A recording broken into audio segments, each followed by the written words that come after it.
This video contains news and analysis related to a recent terror attack in Kashmir. The content may include sensitive visuals and discussions that could be distressing to some viewers. Viewer discretion is advised. We strongly condemn all forms of violence and terrorism. The purpose of the content is solely to inform and create awareness based on verified reports. পাকিস্তানৰ বাবে চোৰাংচোৱাগিৰি কৰাৰ অভিযোগত ৰাষ্ট্ৰীয় অনুসন্ধান সংস্থাই গ্ৰেপ্তাৰ কৰিছে এজন CRPF জোৱানক। ধৃত জোৱানজনৰ বিৰুদ্ধে গোপন তথ্য পাকিস্তানলৈ সৰবৰাহ কৰাৰ অভিযোগ। ধৃত ব্যক্তিজনৰ নাম মতিৰাম জাট। অভিযোগ অনুসৰি 2023 চনৰ পৰা পাকিস্তানৰ বাবে চোৰাংচোৱাগিৰি কৰি অহা জোৱানজনে ইয়াৰ বিনিময়ত ধন লাভ কৰিছিল। কিছুদিন পূৰ্বে পাকিস্তানৰ বাবে চোৰাংচোৱাগিৰি কৰাৰ অভিযোগত হাৰিয়ানাৰ হিছাৰৰ পৰা গ্ৰেপ্তাৰ হৈছিল ইউটিউবাৰ জ্যোতি মালহোত্ৰা।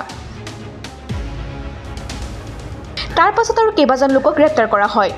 ভাৰত আৰু পাকিস্তানৰ মাজত চলি থকা উত্তেজনাৰ মাজতে চোৰাংচোৱাগিৰি কৰাৰ অভিযোগত পঞ্জাৱ, হাৰিয়ানা আৰু উত্তৰ প্ৰদেশৰ পৰা বহু লোকক গ্ৰেপ্তাৰ কৰিছে তদন্তকাৰী সংস্থাই।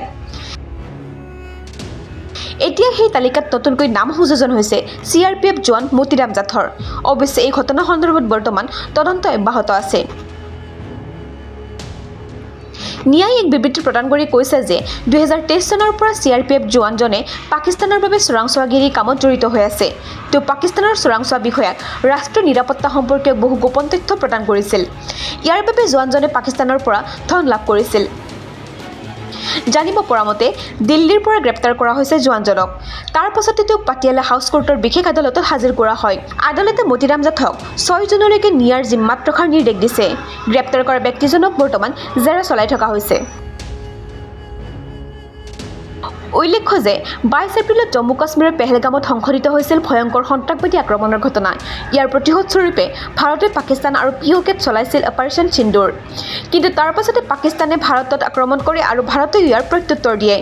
ইয়াৰ মাজতে 10 মে'ত দুয়োখন দেশৰ মাজত যুদ্ধবিৰতি হয়। অৱশ্যে পেহেলগাম কাণ্ডৰ পাছতে ভাৰতে সেনা সন্ত্ৰাসবাদী বিৰোধী অভিযানত নামি পৰিছে আৰু নিতৌ ন তথ্য পোহৰলৈ আহিছে। News desk report, TV9 Assam digital.